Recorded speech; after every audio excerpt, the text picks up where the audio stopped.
good afternoon, and good evening to everyone. Thank you for participating in the Sustainable Recovery Tokyo Forum, or Restart, hosted by the Tokyo Metropolitan Government. I'm Naoko Ishii, and I'm honored to moderate today's discussion. The world has been working hard to promote economic recovery from COVID-19 while addressing climate crisis, dual challenges of global scale. But Tokyo Metropolitan Government, under the leadership of Governor Koike, aims higher. Tokyo is promoting sustainable recovery while it goes beyond the economic recovery from COVID-19 while addressing the climate crisis, but includes the perspective of realizing sustainable way of life of people. Today, the speakers will be sharing vision, measures, and ideas for promoting sustainable recovery in each city from the perspective of environment and culture. And they will be engaging in discussion on the realization of sustainable recovery to create the future societies where everyone can shine in all aspects of their lives. First, I would like to invite Governor Koike for her opening remarks. Hello everyone, I'm Koike Yuriko, Governor of Tokyo. I'd like to thank you for joining us today for the Sustainable Recovery Tokyo Forum Restart. With only tomorrow remaining, the only Olympic Games, Tokyo 2020, will soon draw to a close. I'm certain that many people were moved and inspired by the sight of the athletes from various backgrounds from over 200 countries and regions, including the refugee Olympic team, engaging in their sport with total dedication, embodying the unity in diversity vision for the Games. I believe it is through this power of sport that a sense of global solidarity and unity has been cultivated. While working to prevent the spread of COVID-19, we will create opportunities for people to connect, and we will prepare an environment that facilitates the continuation of art, cultural, and sport activities. With respect to recovery from the pandemic, the global trend is to seek economic recovery while at the same time addressing the climate crisis. The Tokyo Metropolitan Government is taking the sustainable recovery concept one step further. However, we are advancing a recovery that goes beyond the environment to include realizing a sustainable way of life for people. We will not simply return to a pre-COVID way of life. Working with you and others around the world, we will advance a sustainable recovery to create an even brighter future. So today, I'm very pleased to welcome participants from the 5 continents represented by the Olympic rings. And I look forward to exchanging views on topics from standpoints such as sustainable recovery. And from the European continent, I'm pleased to welcome Mayor Anne Hidalgo of Paris, the host city of the 2024 Games. And Mayor Hidalgo is here in Japan, no jet lag, for the closing ceremony of the Tokyo 2020 Games tomorrow. And representing the Americas, I would also like to welcome Mayor Eric Garcetti of Los Angeles. Good evening, good morning.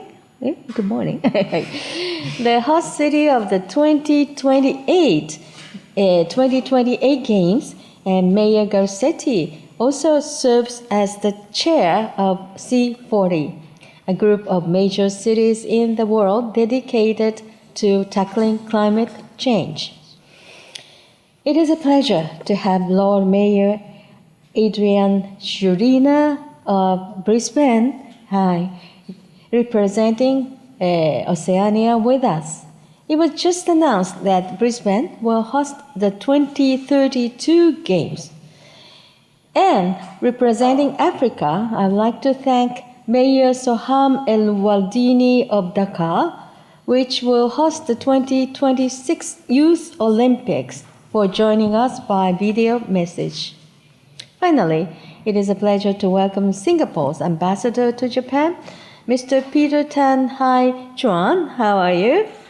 You look terrific, and who can provide a perspective from both inside and outside Japan. I look forward to promoting actions for a sustainable recovery together with you. Thank you very much. Thank you, Governor Koike. Now, let us move on to the discussion. In the first half of today's discussion, each speaker will comment on the topic, that is, vision and approach to environment and culture that contribute to sustainable recovery. Let's now hear from Governor Koike. What approach Tokyo is undertaking in promoting sustainable recovery? Governor Koike, please. Thank you. Well, the world now faces two major crises, as you know, the COVID-19 pandemic and the climate emergency. And in order to tackle these challenges, the actions we take as cities on the front lines are really crucial. The Tokyo Metropolitan Government is advancing a sustainable recovery that goes beyond the global trend of seeking economic recovery while at the same time addressing the climate emergency. We aim not only to realize a sustainable environment, but also a sustainable way of life for the future. Now, U20 Mayor Summit, you remember, WEF, World Economic Forum Davos agenda with regard to measures to address climate change, Tokyo aims to fulfill its responsibility as a global metropolis and achieve the shared international goal of net zero emissions by 2050. And in January, we announced that Tokyo will, by 2030, cut greenhouse gas emissions by half from year 2000 levels as part of our carbon half style initiatives. As a C40 vice chair, I'm representing Asia, as you know. I have advanced the expansion of climate action through the U20 Mayor Summit, WEF Davos agenda, and other platforms. I have also urged the world to join these efforts. And as the leader of a city on the front lines of the climate crisis, I had the privilege of sending a message to the Leaders Summit on Climate convened by U.S. President Biden this April. Well, buildings are one of the largest sources of carbon emissions in cities, right? And that is why Tokyo in 2010 launched the world's first urban cap-and-trade program to also include office buildings. In fiscal 2019, the covered facilities achieved significant reductions of as much as 27% compared to base year emissions. We are also sharing this know-how with New York City, as a matter of fact. And we must take action now. Under the rallying cry of time to act, Tokyo is rolling out a global movement to accelerate climate action for the future. Now, the Tokyo 2020 Games, which are currently underway, are not only a celebration of sport, but also of culture, as you know. The arts and culture are part of what forms Tokyo's appeal as a city. And throughout the pandemic, however, they have played an even greater role supporting people in various situations and bringing us inspiration and happiness. In order to create excitement from a cultural angle in the lead up to the Games, Tokyo rolled out a variety of cultural programs under the Tokyo Festival banner. And due to the pandemic, we were forced to postpone or modify many of the cultural programs. We are, however, devising various ways to hold these events, including by taking full precautions against infection and moving events online. In addition, we are implementing initiatives to keep the flame alive for culture, the source of the Tokyo's appeal. These efforts include the support program for arts and culture, which provides support for artists and others who have been forced to limit their activities due to the COVID-19 situation by uploading their videos online and so forth. In this way, we will roll out initiatives that aim for a forward-looking recovery while restoring people's mindset even during the pandemic. Now, I consider it essential for measures to be advanced by not only government alone, but through the solidarity of various sectors, including the people, the private sector, and civil organization of Tokyo. We need to receive their understanding and cooperation and together take action. Thank you very much. Thank you, Governor Koike. Next, I'd like to invite Madame Anne Hidalgo, Mayor of Paris, to speak. Mayor Hidalgo, please. Thank you. Thank you so much. And first of all, I would like to thank the Governor Koike for her invitation and her leadership role on sustainable recovery and for this organization of the Olympic Games. It's an amazing organization. Congratulations, because in this bad time with the pandemic, it's incredible what you do with this Olympic Games. Thank you so much. This is an example for us and for Paris, of course. And I would like to say hello to my friends and colleagues. Eric, I'm very happy to see you, and our friend from Brisbane, Dakar, and Singapore, dear colleagues. I'm very happy to be here. I'm pleased to be here with you to discuss this critical issue affecting our societies. We know it and see it every day. Extreme weather conditions, ranging from heat waves to floods, are affecting our lives. Climate experts are saying the same thing, and the 6th IPCC report, which will be published in 2 days, should confirm this message. It is imperative that we keep warming to 1.5 degrees to stop a non-reversible situation.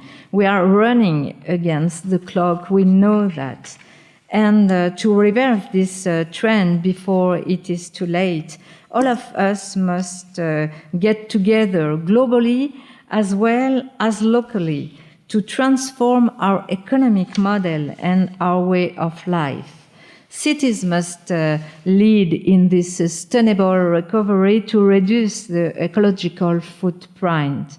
And here I would like to clarify the 3 meanings I have in mind for the term sustainable. First, the recovery must be green. I have been promoting this message all year long together with other mayors. In Europe, of course, recovery plans must first finance sectors with a leading role in the ecological transition. This is the essence of the Paris Declaration that we signed on the 5th anniversary of the COP21 with Eric Garcetti, then C40 chair. Mayors from all continents have also joined us to provide their support. More than 300 cities have pledged to become carbon neutral. More will join us, and so much has been done, but so much remains to be done. And for this reason, I think that the COP26 must absolutely boost up current initiative to reduce greenhouse gas emissions before the end of the decade. For this reason, recovery plans must support first those sectors that promote and guarantee fairness. Beyond the green battle, the recovery must be fair. We know that health and environmental crises affect the most vulnerable among us in the first place. For this reason, stimulus package must give priorities to those sectors that foster and guarantee social justice and play a part in reducing the inequalities and social injustices that are the greatest threat to our democracies. Finally, the recovery must be social and cultural. Each of us has felt it deeply. We cannot live without without art, without sport. We need to connect with each other, and social diversity is made possible through culture and sport. The 3R, reduce, reuse, and recycle, which are central to the policies of this meeting attendance, must be the standard and in all sectors, including sport and culture. Major cultural and sporting events are being redefined. I am thinking, of course, of the 2024 Olympic and Paralympic Games in Paris, which will be the first games ever to fully offset carbon emission and ban single-use plastic. Thank you so much. Thank you. Thank you, Mayor Hidalgo. Next, we have Mayor Eric Garcetti of Los Angeles, also chair of C40. Mr. Garcetti, please. Domo arigato, Dr. Ishii, and thank you so much, Governor Koike, for your courage and your leadership. To you, the people of Tokyo, the people of Japan, thank you for inspiring our world at a moment when we need inspiration. And it is such an honor to be with you. Thank you for organizing this, but it's a great honor to be with my dear friend Anne Hidalgo, my sister in C40, my predecessor. She'll have the games just before Los Angeles does, and an inspiration to me, and to be with you, and to be with Mayor Elwardini, to be with Lord Mayor Shrina, the newest to join the club, to have 5 mayors or 4 mayors that will be hosting Olympic Games of one sort or another, to have you Ambassador Tan. This is really a great honor here late on a Friday night in Los Angeles, but one which I was watching Tokyo just minutes ago on television. You know, the Paralympic Games and the Olympic Games are all about idealism. They're about whether or not we can put down our differences to come together, to achieve the very best in the human spirit, the human body, the human possibility.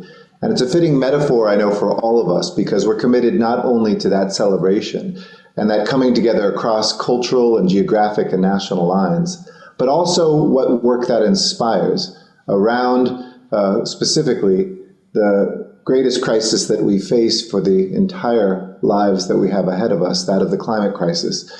And if this year has taught us anything, the pandemic has taught us that we only move forward when we move forward together, when we fulfill our local pledges in order to participate in national pledges so that we can achieve great international goals. And that is the only way that, whether it's a virus or emissions which ignore national borders, the only way we can confront the challenges they bring is together. And that's why, working together, I've been proud to join my fellow mayors in steering a just and an equitable path, a global Green New Deal in this decade, which must be a decade of action, the climate decade, in which it may be too late to reverse the impact we've had on the environment, but not too late to mitigate it.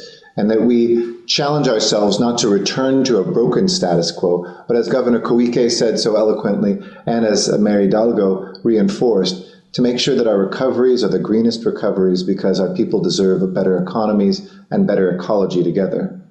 What is good for our planet must also be good for our people and our shared prosperity.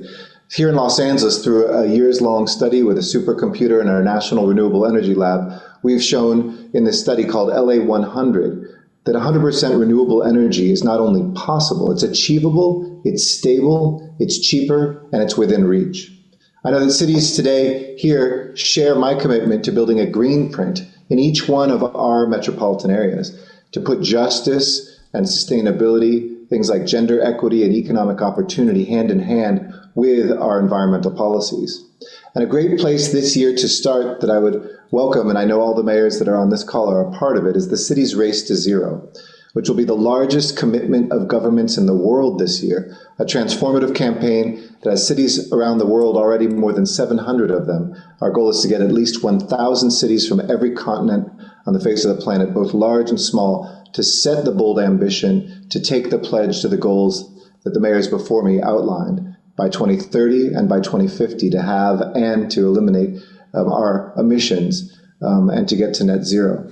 So I invite you all to join us on this critical path. And the last 2 weeks of Tokyo 2020 showed us that even in the toughest headwinds, what is possible, that every medal, every competitor is part of a team. So I'm proud to race alongside this team, this international team, a team of coaches and friends and family working together to achieve a shared goal, just as we've watched those athletes.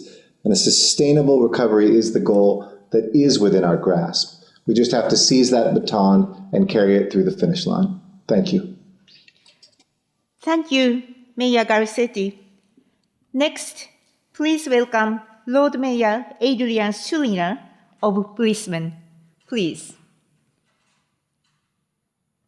Well, thank you to the Tokyo Metropolitan Government, and in particular, Governor Koike.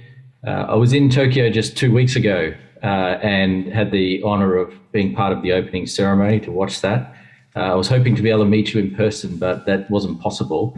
But I just want to share the inspiration which Australians have found in Tokyo and commend you on what is such an incredible effort under such challenging times. I know there have been challenges for the government, and I know that you've worked through those challenges amazingly and diligently, and I want to thank you and commend you for that. And echo the words of my mayoral colleagues that you have been a source of inspiration to all of us. As city leaders, we very much deal in trying to lead change in our community for the better, positive change. And it's been our focus for many, many years as city governments. But in the end, what that change comes down to is often changes in habits. They're changes in habits of organisations, of households, and of individual people. And one thing that the pandemic has done is changed a whole range of habits really quickly. And that provides obviously a challenge, but it provides an opportunity as well. Habits that may take years or decades to change have changed overnight. And so if that can be done now, and we've been through this pandemic and working together on this pandemic, then think about the changes in habits that can positively benefit our environmental and economic and social future. Cities do tend to lead the agenda, and even more so than state and nation governments. And that's what we see the role here of cities in doing, leading that change, leading those change in habits. In my view, a healthy city is one that not just has a healthy economy, but has a clean and green environment, and also a healthy arts and cultural scene, but also has a healthy multiculturalism and respect for diversity and the whole breadth of different cultures. And so this is a great opportunity that we see coming out of the pandemic to focus on the things that are important. We've been focusing on how important it is to have social connection, how important it is that our habits in small ways as people and as households and as governments and as cities change. And so this is a great opportunity. And I see the opportunity as a host city in the future of the 2032 Olympics as a transformational opportunity for our city and our region. And that is something that I'm very much looking forward to working with you on. I had the opportunity to briefly meet the LA organizing team while I was there in Tokyo, and there were some really good insights that they shared with me and the Premier of Queensland. So thank you all for joining in what is such an important forum. Look forward to working with you to achieve that positive change into the future. Thank you, Mayor Sulina. Next is Ambassador Peter Tang of the Republic of Singapore to Japan. Ambassador Tang, please. Very good afternoon, Governor Koike, Ishii Sensei, Mayor Hilda, Mayor Garcetti, Lord Mayor Reno, and Mayor Elwadini, ladies and gentlemen. First of all, thank you very much to Governor Koike for inviting Singapore to be part of this conference. It is an honor for me to be here virtually with everyone. It is indeed timely that this conference focuses on sustainable recovery, given the twin threats of climate change and the COVID pandemic that the world faces today. For Singapore, sustainability and development go hand in hand. Sustainability has always been a part of Singapore's DNA, even before the term became widely used. Singapore has always pursued sustainable development by balancing economic growth with protecting our environment. In 1967, barely 2 years after our independence, we had a vision of a garden city. In 1971, the Clean Air Act. Singapore undertook a huge task of cleaning up our rivers in the 1980s. More recently, we launched our ABC water program, which stands for Active, Beautiful and Clean Waters, to realize the full potential of water infrastructure beyond drainage and water storage functions. Earlier this year, we launched our Singapore Green Plan 2030. This built on all the initiatives of the preceding decades to ensure that Singapore remains a green and livable home. It places sustainability as Singapore's new engine of growth. Let me touch broadly on our Green Plan. It is led by 5 ministries and charts ambitious sectoral plans and targets over the next decade. This will position Singapore to achieve net zero emissions as soon as viable. The Green Plan reinforces our commitment to the 2030 Agenda and the Sustainable Development Goals.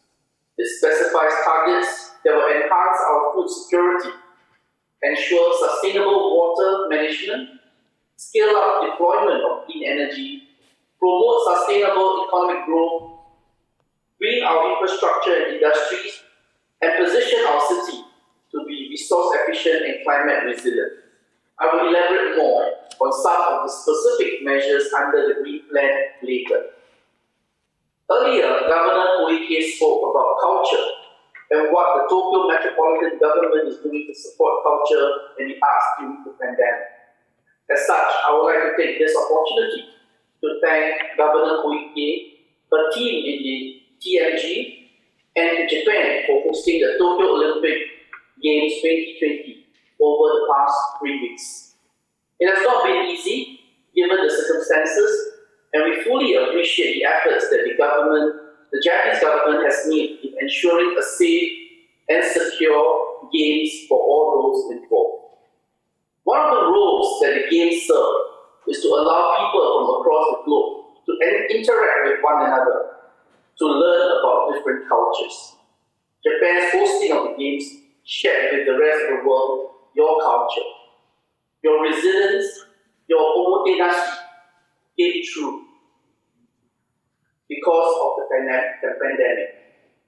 It was not the full games that we are used to, but it was still Japan's gift to the world.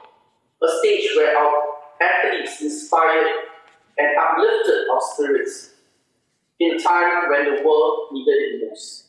So thank you, Japan, for sharing your culture with us, and we have much to learn from you. Thank you. Thank you so much, Ambassador. We now present the video message received from Mayor Waldini of Dakar, Senegal.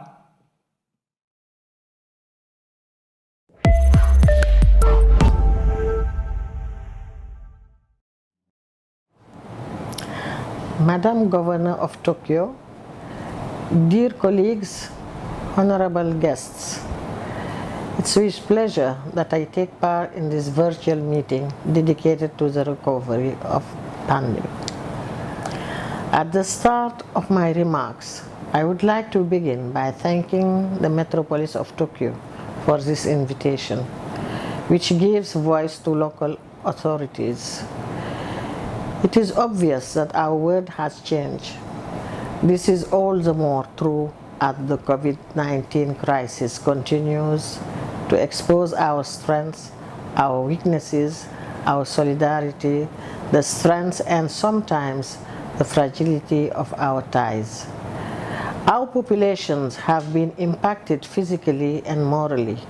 Our cities have been tried, our states shaken, and our economies destabilized. We have all changed, and our territories have been the receptacle of these changes. However, in these difficult times, we also had to hang on to the basics, reaffirm our priorities, and reinforce our values. It is on the strength of all this that the recovery is of capital importance because it carries only the essentials. It is also paradoxical to note that this global health crisis, by restricting our movements from one continent to another, has also brought us closer together by promoting virtual dialogues, which are all links between our territories. Ladies and gentlemen, our role as mayor is to make society. The COVID crisis has shown the fundamental role of the local level in preserving social ties, providing basic needs, and strengthening community dynamics as a lever for prevention. This COVID crisis has shown the importance of strengthening our actions in basic community prevention through awareness campaigns, youth employability through youth employability support programs, environment, sustainable development, and improvement of the living environment through the Dakar Clean City program and the territorial climate and energy plan of the city of Dakar. Support for cultural initiatives through the Support Fund for Cultural Initiatives. Support for women and protection of children in danger, among others. Ladies and gentlemen, I renew my congratulations to the Metropolis of Tokyo for organizing this important moment, and the city of Dakar, through my voice, reaffirm its willingness to continue our collaboration. Thank you for your attention. Thank you. Thank you, mayors, for sharing your vision and approach on sustainable recovery. Each one of you stressed that employing environment and cultural perspective makes recovery truly sustainable. What I gathered from this discussion is that citizens are willing to coalesce under your vision through diverse, inclusive, and creative activities of their own. That makes the sustainable recovery robust towards a brighter future. We will now move on to the second part of the discussion on what kind of concrete initiative and measures you are taking to realize sustainable recovery, which are raised in the first half of the discussion. Let me start with you, the Governor Koike. What kind of initiatives are you promoting? What specific measures are being implemented, including efforts at Tokyo 2020 Games? Governor Koike, please. Thank you, Madam Ishii. But since this is an online real conference, so I would like to offer you the breaking news.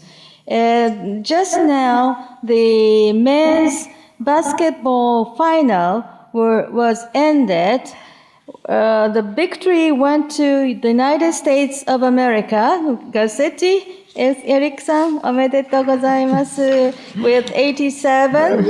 And the silver medal goes to France with 82. So congratulations, both of you. Now, so let us compete. How to keep our sustainable recovery in each society and on the ground. Now, talking about the concrete idea or concrete measures, I consider it essential for measures to be advanced by not only government alone, but through the solidarity of various actors, including the people, the private sector, and civil organization of Tokyo. So we need to receive their understanding and cooperation and together take actions. This is what I have already said. Based on this, we are taking new initiatives for the 2020 Games as well as to make them as sustainable games that give due consideration to the environment. Tokyo is using the credits provided by businesses participating in our cabin trade program to offset carbon emissions in Tokyo and achieve net zero emissions during the 4 days of the Olympic and Paralympic opening and closing ceremonies. And this initiative is a historic first for the Games.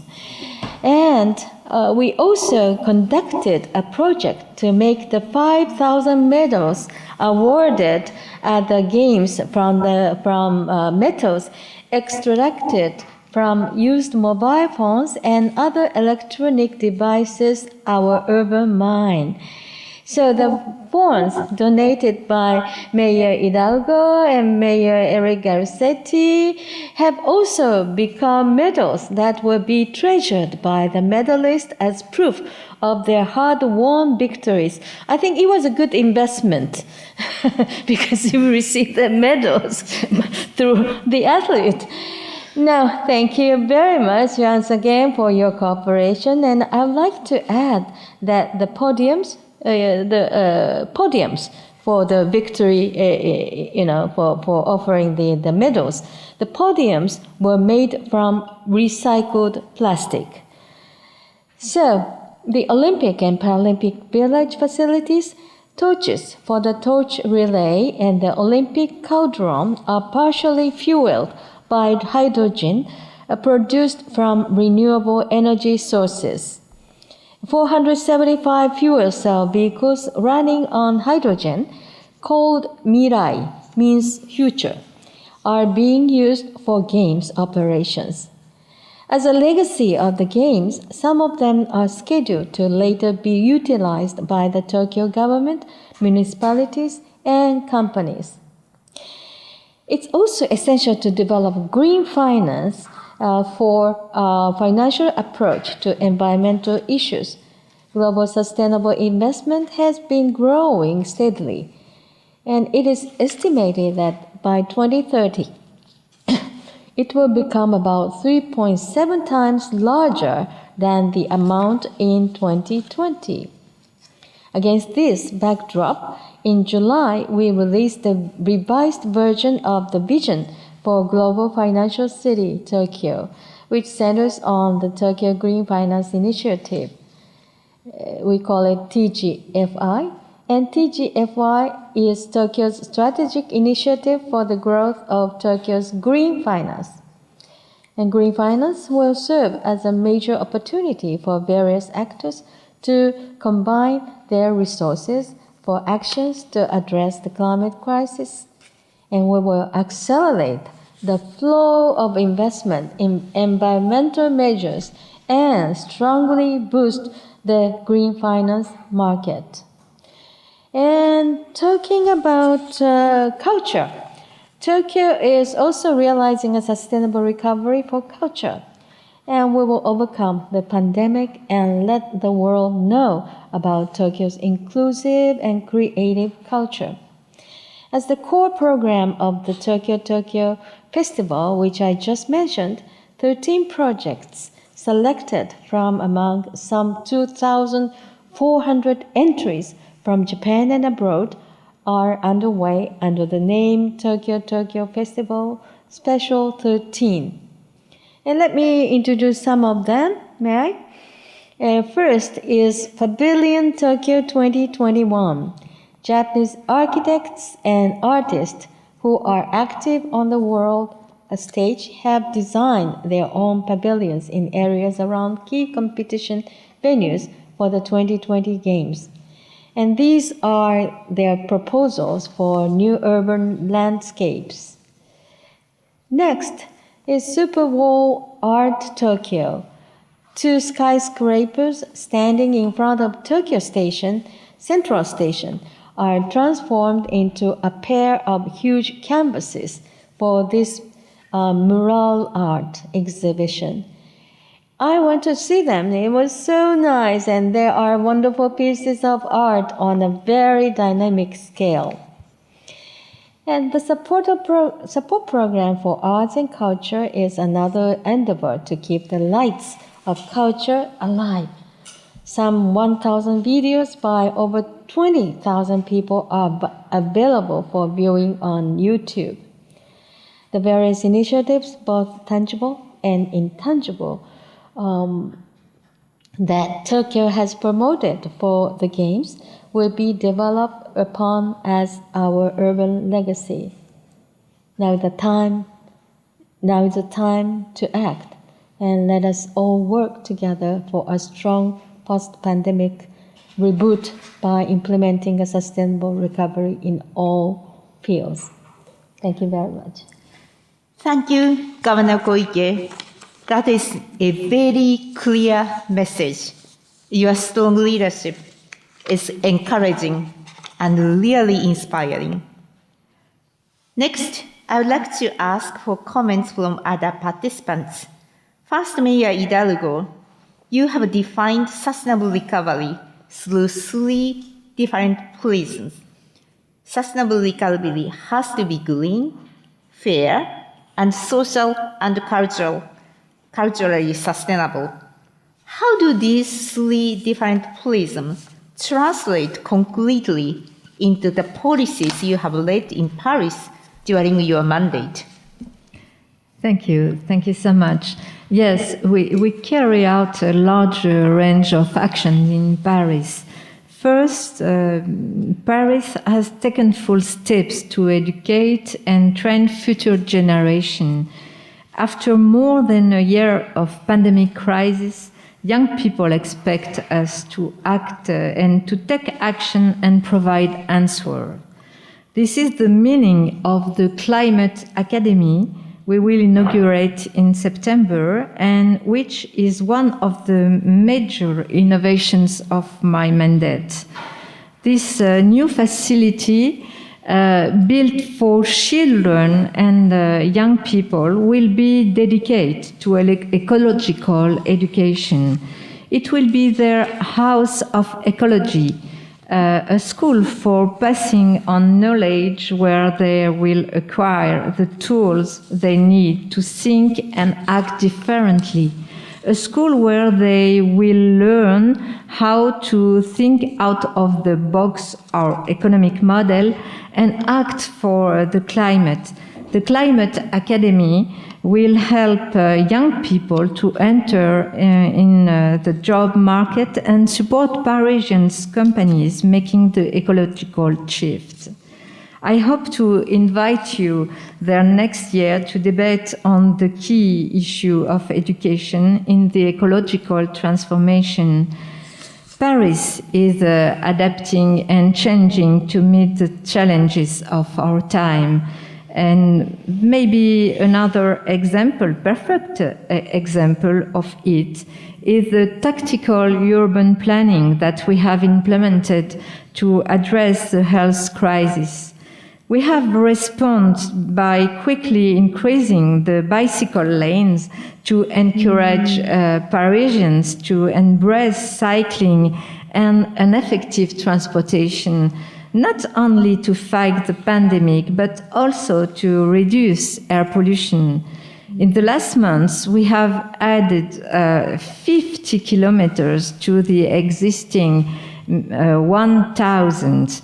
One example among many, the number of bicycles on the iconic Rue de Rivoli in the center of Paris has multiplied by 10 in 5 years to reach more than 20,000 bicycles per day. And last year, for the first time in Paris, the number of cyclists was equal to the number of drivers in the capital. The green recovery in Paris is also based on the transformation of the urban highway into the green urban boulevard with an entire lane reserved for carpooling. This will be a great legacy of the Olympic Games in Paris. The green recovery in Paris means renovating 5,000 social housing units each year to reduce fuel poverty. And as I said, the recovery must be fair, and that is why we are giving priority to social housing. Finally, Paris is reinventing a new urban way of life, and here I would like to talk to you about the 15-minute city. The 15-minute city is a real revolution for us. It is a new way of thinking about the city in terms of proximity.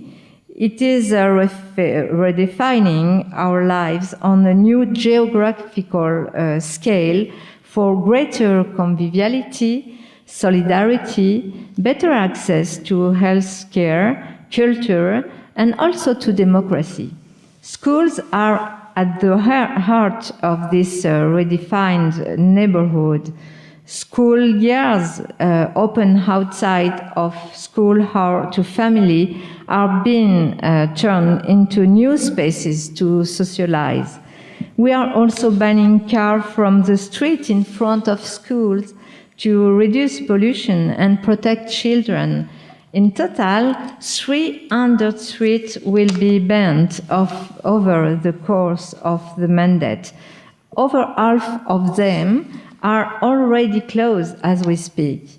Supporting young people, adapting to climate change, changing the way we move around and live in the city are the three components of the action I'm leading in Paris to improve the quality of life of Parisians and pave the way for the future. Thank you. Thank you so much, Madam Hidalgo. I hear the very inspiring ideas. That is a climate academy to educate, train, and support the future generation. A 15-minute city by bicycle. Big congrats to Paris Mayor for your vision and courage to get this done. Next, Ambassador Tan.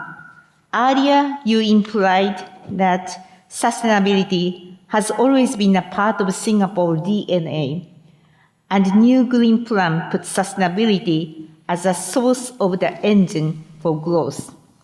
Please tell us more about what exactly that you are implementing this idea. Ambassador Tan, please. Thank you, Ishii-sensei. Let me elaborate on some of the specific measures that Singapore has put in place on our path on sustainable recovery. I earlier mentioned Singapore first started out with a plan to have a garden city. Now we are looking at city in nature. This is the first pillar of our green plan, and it is about infusing greenery into our environment and building up our carbon sink by extending nature throughout our island. Our key targets are to add 1,000 hectares of green spaces, plant 1 million more trees across Singapore, which will cut down 78,000 tons of CO2. The second pillar is sustainable living. This is about saving resources and energy a way of life in Singapore. This is achieved through a citizenry that consumes and wastes less. The key targets are to reduce the amount of waste sent to the landfills by 20% by 2026 and to achieve 75% mass public transport model share by 2030. Our third pillar is energy reset. This entails greening our energy supply. This is achieved through green energy, cleaner energy vehicles, sustainable towns and districts, as well as greener infrastructures and buildings. We have set a 80-80-80 in 2030. This refers to 80% of all buildings, 80% of new developments to be super low energy, best in class buildings to see an 80% energy efficiency improvement. These goals are similar to what the Tokyo Metropolitan Government has announced. The efforts to lower our carbon footprint across several sectors will reduce our energy consumption by more than 8 million megawatt hours per year. The amount of energy is sufficient to power almost all our households' annual energy use in 2030. This will in turn reduce domestic greenhouse gas emissions by at least 3 million tons per year by 2030.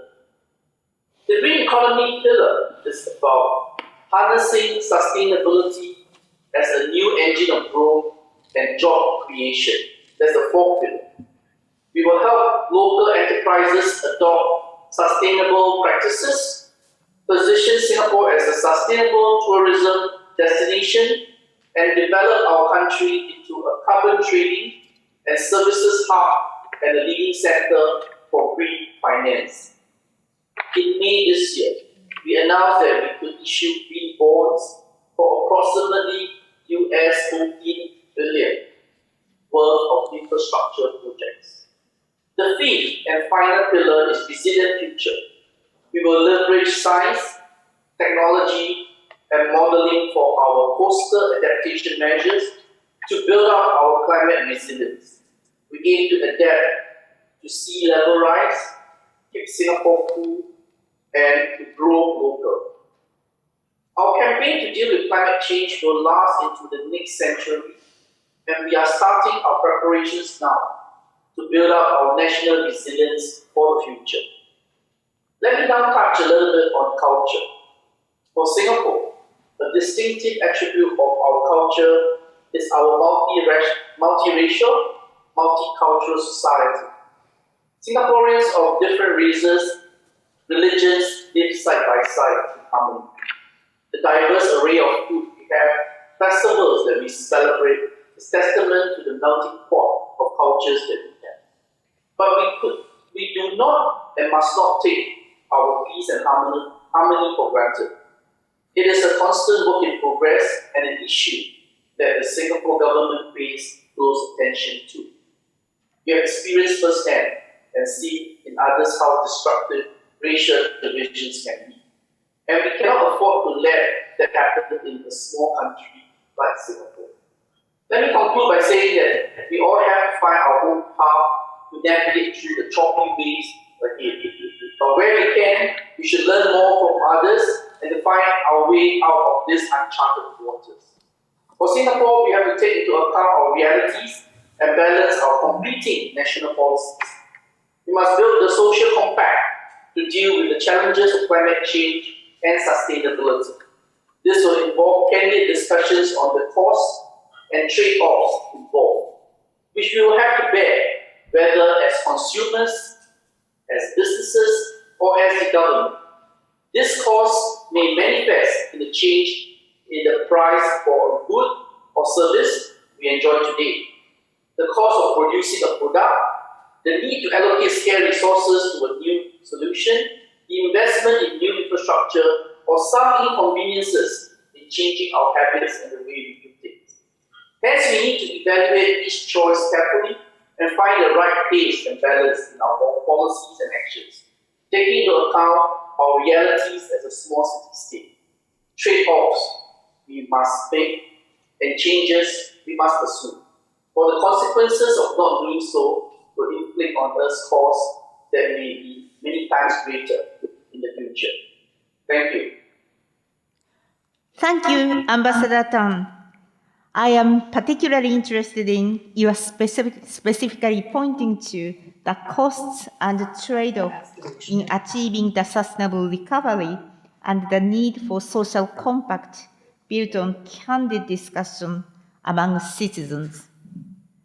Now, thank you for waiting, Mayor Garcetti.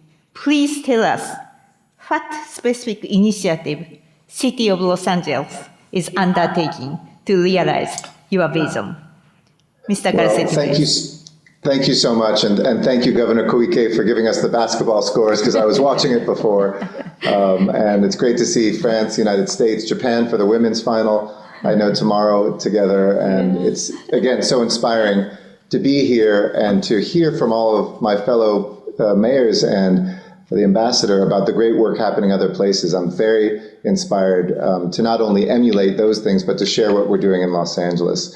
Look, cities stand together in a way we never have before. And I'll cut to the chase. You know, in the C40 network, over half of our cities have not only capped our emissions, but are coming down. Only 2 nations in the world can say that today of the more than 200 countries. And I know our national governments are trying hard, but it's cities that are leading national governments. And we should be inspired, whether it's through C40 or ICLEI or the Mayor's Covenant, the Global Covenant of Mayors, all of these organizations which have come together to work and to take these pledges, but more than making pledges is to do the specific work. So let me tell you a little bit about what we're doing in Los Angeles. Together we're dispelling this myth you have to choose between good economic policy and good environmental policy. In fact, we're seeing in Los Angeles that if you miss one, you'll miss the other. If you only do one, you will leave something behind. We are, for instance, reduced, in 1 year, we reduced our emissions by 11%. That very same year, we reduced our unemployment by 14%. Our Global Green New Deal and the Los Angeles Green New Deal is something that will be adding between 8,000 and 13,000 jobs a year to our economy. So in Los Angeles, we really have the 5 zeros. We have zero carbon buildings, zero carbon transportation, zero emissions transportation and zero carbon transportation, zero waste and zero wasted water. In Los Angeles, where we have a dry environment, that last one is critically important. We're adding 60% more water to our water supply, so a drought due from climate change is not something that stresses us out, but something in which we find a way forward by recycling the water that we have. We're the #1 solar city in America with more solar power, working with Japanese companies and others to build out a public transportation system of 15 rapid transit lines that are on deck. And the Olympics, we have 28 projects by 2028. We call it the 28 by 28 project, to give people more options to get out of their car, to have the 15-minute city that Mayor Hidalgo talked about. We expanded by 40 kilometers during the pandemic the number of bike lanes that we have. And we're looking at hydrogen together with Japanese companies to fuel those turbines that used to be turned by coal and by natural gas, so that we can get to zero emissions fuels that are dependable and reliable, even in the face of things that Japan and Los Angeles face together, earthquakes. We also are looking at linking this to climate and youth, making sure that young people can benefit. And that's something that the Olympics also opens up. We are so proud as Olympic and Paralympic hosts to have $160 million from the International Olympic Committee we're spending today in advance of the Olympics to expand youth sports, to take to the poorest communities of color things like swim lessons that often bypass African American or Latino, Latin American origin children in our city. And we've also seen girls' participation in sports go from 25% to 52% by promoting Girls Play LA. So we tie together the environment with everything we do around social justice and economic opportunity. And as Mayor Hidalgo mentioned too, we focus on housing. If we can build housing closer to transportation, if we can reduce homelessness, we have 11,000 units of permanent supportive housing for people who are formerly homeless that are underway and will be completed in the next 3 years. So we're very inspired, very excited to be specific, whether it's 100% renewable power, 100% renewable or zero emission transportation and all of our bus fleet being converted to zero emission buses, or whether it's the work we're doing to provide young people with hope, with jobs, and the inspiration that the Olympics and Paralympics brings. So thank you again, Governor Koike, domo arigatou gozaimashita, for your great leadership and for hosting us. Mayor Hidalgo, I can't wait to be in Paris for the next games. I very much wanted to be in Tokyo this time, but I know that you have done a heroic job, not only pulling off an Olympics, Governor Koike, but I look forward in Dakar and in Australia to seeing this movement grow as we not only inspire the planet, but save it as well. Thank you. Thank you, Mayor Garcetti. I am convinced more than ever that cities should and will play a major part of addressing challenges of global scale, climate, pandemic, and social division. As you mayors are so close to citizens, the change agents, and your network and the coalition among mayors is so critical to address those challenges. So the next is the Lord Mayor Sulina. In the first half, you said that you would launch a task force for economic recovery and support the environment and culture. And you also emphasized the importance of collaboration among the multi-stakeholders. Please tell us more about how to realize your vision. Well, thank you. I know that I said before that habits are a big part of what we're trying to change, and those habits together, when people change their habits, when cities change their habits, can do amazing things. And very much in Brisbane, we've had our focus on what we can do to change those habits for the better. We have a city that traditionally has been challenged with urban sprawl. It is a very spread out, low density city. And it is also a city that's heavily reliant on the car to get around. And so everything we're doing at the moment is based on changing habits, getting more people onto public transport and more people onto bikes, more people to walk and travel actively. And you'll see behind me is a bridge that we're building as a city. That bridge will start construction in just a couple of months' time. And it's the first of 5 new bridges which are for pedestrians and cyclists only. And that is about helping to get that mode shift in travel across the Brisbane River. The river is one of our key transport barriers. It is a very big, wide river, and the transport network is focused around getting people across that river. If we can get more people onto bikes, more people onto e-scooters, more people walking across the river, that helps change people's habits for the better and creates a more sustainable transport system. We're also investing in major upgrades to our rail and bus rapid transit networks as well, and they'll be ready well before the 2032 Olympics. But it's a great opportunity to bring forward projects that benefit not only a city hosting the Olympics, but benefit a more sustainable environment and a more sustainable economy. We've also got a major program to support green and sustainable development in our buildings. I've been inspired by the journey of Singapore in particular. Brisbane has a subtropical subtropical climate.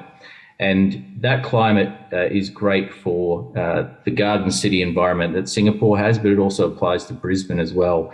And so we've introduced new incentives, not only that buildings are designed more sustainably from a carbon emissions point of view, but buildings have greenery on them as well. So trees and plants and gardens and rooftop gardens and pools and community areas on buildings. In the same way that Singapore has been doing that, we're supporting that kind of initiative. We've introduced new incentives that will help support that kind of development going forward in our city. We're also aware that the community in the pandemic times much more appreciates their parks and green space and their native environment in our city. And behind me in a minute, you'll see what is a golf course in the city of Brisbane, very close to the city centre. And that golf course we will be transforming into the biggest new park the city has seen in 50 years. And so the golf course has closed down, and we're transitioning to making that a big public park. And the scale of that park, you can see against the city skyline, is significant, the biggest new park in 50 years. But that's just part of an ongoing investment in our green space and our native environment and natural environment and wildlife right across the city. We have a city that covers great areas of forest and bushland, and also we have a focus on protecting one of Australia's iconic animals, which lives here in our city, the koala. And so we have a strategy to protect the koala. It is under threat from development, and we're buying up privately owned parcels of land that have forest on them to protect koala habitat. And that's an ongoing program. I would also say that the Brisbane City Council, so the City Government of Brisbane, is actually the largest government carbon neutral organisation in Australia. We have three levels of government in Australia, the federal or national government, the state governments, and then the local governments or councils. And out of all of those governments across Australia, Brisbane City Council is the largest carbon neutral organisation. And we're very proud of that, but we want to build on that in the lead up to 2032 to shift to the carbon positive gains and ensuring that our community embraces the challenge of reducing the carbon footprint and also improving the offsets that we provide, planting trees, enriching our environment, and so many things like that. I want to echo what Mayor Garcetti said about the fact that the economic imperatives and economic growth are not separate to these environmental and sustainability challenges. The two work hand in hand, and we very much see it that way as well. So thank you for the opportunity to share in some of the things that you're all doing in your cities. I do agree that cities are leading the way, and it's our responsibility as mayors and city leaders to continue that path to sustainability, both in environment and in culture. Thank you so much, Lord Mayor Sulina, and thank you so much for emphasizing that economic growth will come hand in hand with social and cultural and environmental sustainability. Today, we are so fortunate to directly hear from mayors who have advanced a concept of sustainable recovery which goes beyond economic and environment and aims higher at sustainable way of life. I would like to pay my sincere respect to you mayors who bring together diverse stakeholders such as business, communities and citizens to accelerate sustainable recovery and who are working day and night to make city planning agile, relevant to ever-changing social circumstances. All cities are different, so as mayors, but one thing common is your passion and commitment to make your citizens' future brighter. Last but not least, Governor Koike, please announce the Tokyo Declaration based on today's discussion. Thank you, Madam Ishii. And today I was very encouraged by everyone's strong determination to overcome the pandemic and take action to achieve a sustainable recovery. Thank you once again for your participation. And I would also like to extend our gratitude to the moderator for today's forum, Ms. Ishii. And these discussions have renewed my awareness that cities play a vital role in addressing global challenges.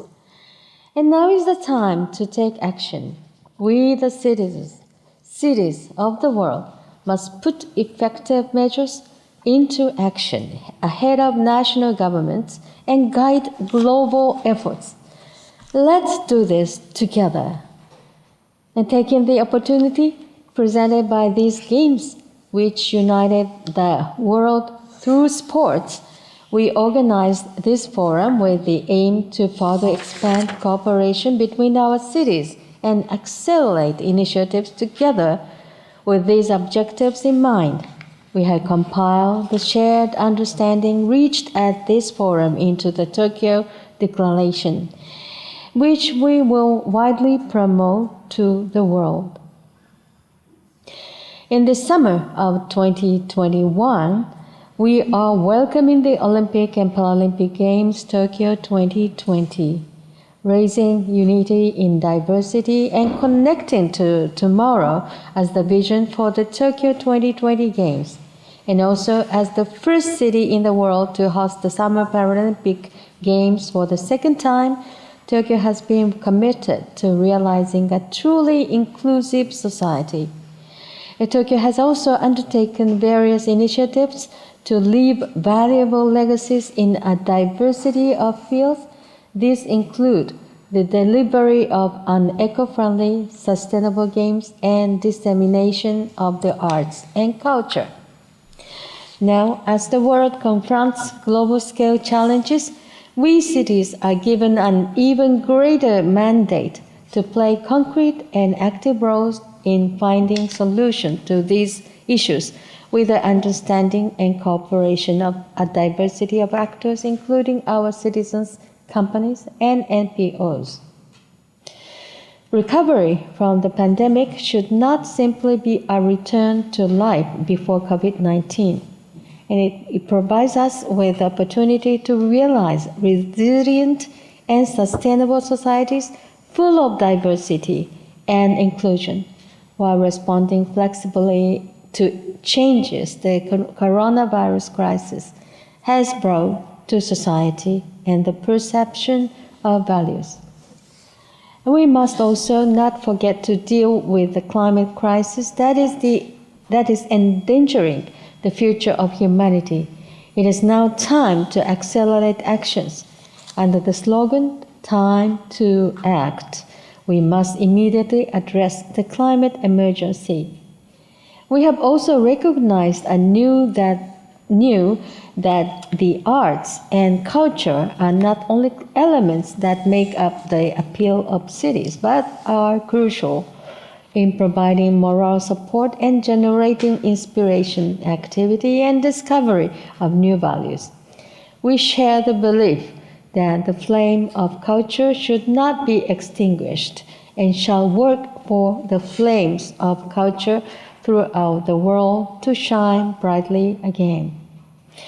It is with such aspiration that we hereby declare that in order to forge a bright future and leave a rich planet to following generations, we shall engage in efforts for a green, just, and sustainable recovery in various aspects concerning society as a whole, including the environment, the economy, culture, sports, human rights, and the awareness and behavior of people and companies with aim to realize sustainable lives for all people, and we shall expand and establish this through the world.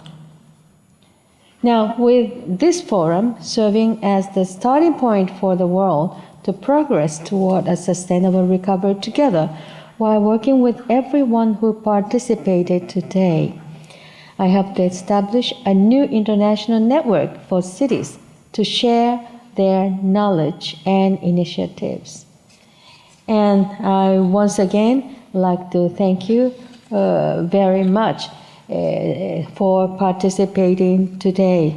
Eric, thank you very much for joining us in spite of the time difference.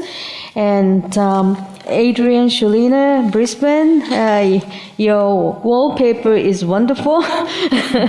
I can watch your city plan so clearly, and I would like to thank Soham El-Wadini, Mayor of Dhaka, for joining us from the continent of Africa. And Peter Tan Hai Chuan, Ambassador in Tokyo, Ambassador of Singapore in Tokyo. He always participating in this kind of active conference in Tokyo anytime. He's so cooperative. And finally, Anne, thank you for joining us in Tokyo, along with me here. And we are going to practice the handover ceremony at tomorrow's closing ceremony. Yes, and we are sure that we can handing the flag over beautifully and dynamically, right? Thank you so much. Thank you very much, Thank Anne. you. Thank you. Thank you. Thank you, Governor Koike. This brings this conference to a close. I would like to thank all panelists from around the globe for very active participation. We will now take a commemorative photograph, and please wait a moment while we set up. But thank you so much for everyone. Thank you. Thank you.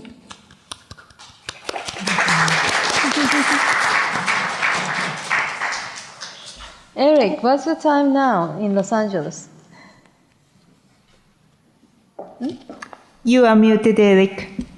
It's 10:20 in night. It's still early. Don't worry. Yeah. Yes, you are right. Our women's basketball team will fight. They're amazing. I've been watching them. They're incredible. Yesterday, Japan win 2 friends. They're great 3-point shooters. They're amazing.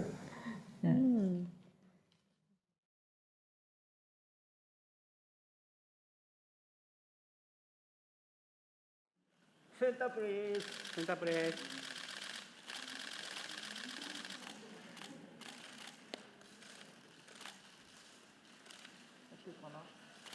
Left side, please.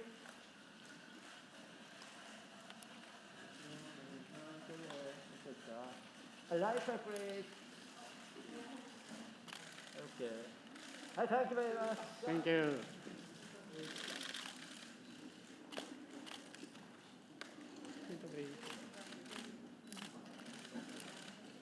Left side, please.